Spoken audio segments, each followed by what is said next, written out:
हम मना नहीं कर रहे हैं। मैं तो आपको धन्यवाद दे रहा हूं कि आप कुंभ में गए, 13 में आपको जाने नहीं दिया, हमने इस बार मना नहीं किया, क्योंकि जो मेरी आस्था थी वही आपकी भी आस्था है।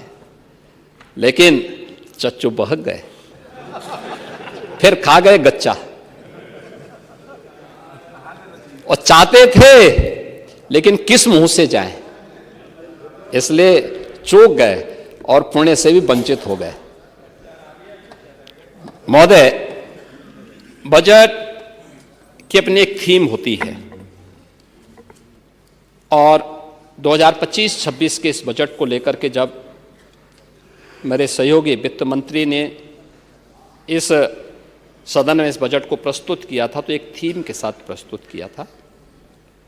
ये हमारा सौभाग्य है कि आदरणीय प्रधानमंत्री जी के मार्गदर्शन में ये हमारी सरकार का 9वां आम बजट था, जिसको हमें इस सदन में प्रस्तुत करने का सौभाग्य प्राप्त हुआ है।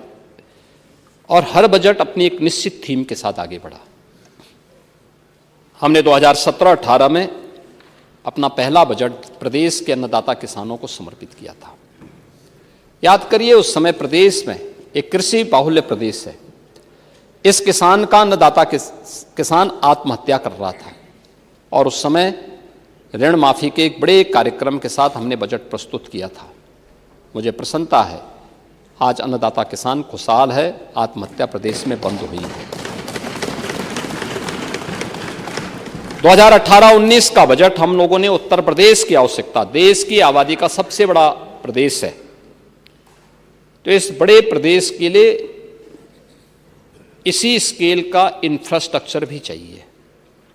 तो हम लोगों ने 2018-19 का अपना जो मूल जनरल बजट प्रस्तुत किया था, वह इंफ्रास्ट्रक्चर और औद्योगिक विकास के लिए समर्पित किया था, और प्रदेश का पहला इन्वेस्टर समिट भी हम लोगों ने इस वर्ष किया था।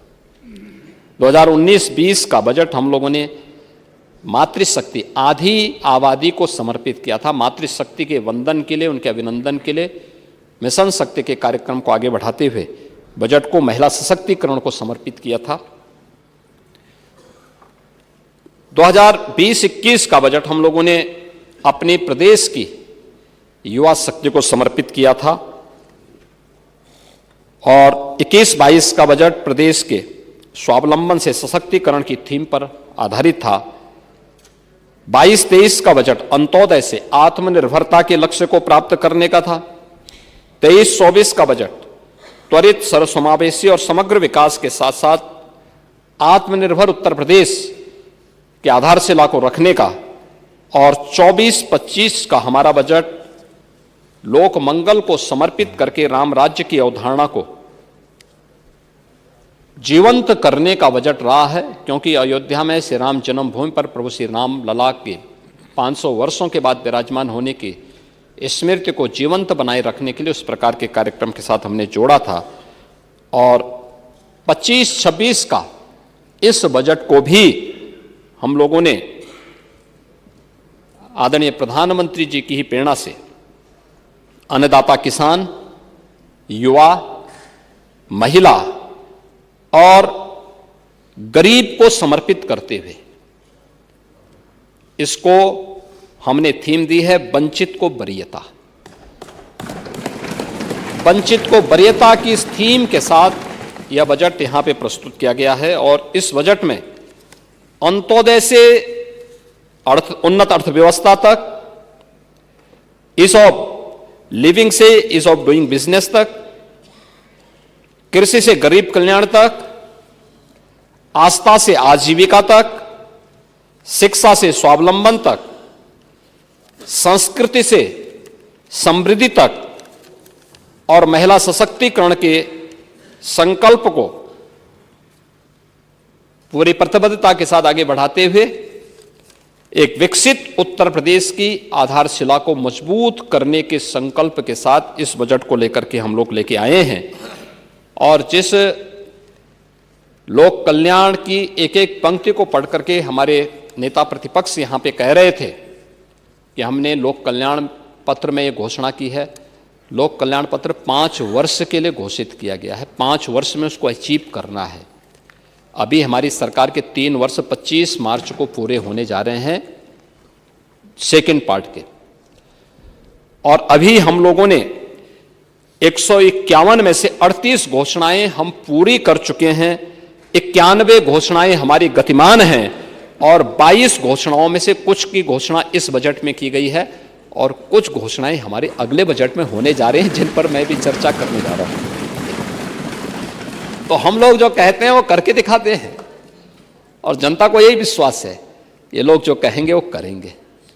और इसीलिए आज हम सब यहाँ पर उस बजट के उस भाव के साथ यहाँ पर आए हैं कि यह बजट उसी भाव के साथ यहाँ पर घोषित किया गया है, और वही हम लोग यहाँ पर किए हैं। बजट के आकार के बारे में आपने चर्चा की, मुझे तो मैं भौचक था जब आप 24-25 के बजट के बारे में चर्चा कर रहे थे कि 9 लाख करोड़ का आपने किया था। 9 लाख करोड़ का नहीं था, हमारा जो मूल बजट था, मैं उसी पे आ रहा हूं ना, मैं उसी पे आ रहा हूं।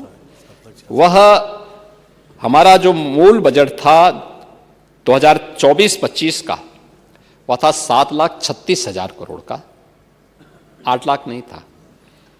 और 2 अनुपूरक हम लेके आए थे, 2 हमारी सप्लीमेंट्री आई थी, उनमें से कुल मिलाकर के वो 30,000 करोड़ का था, तो कुल होता है 7,66,000 करोड़ का।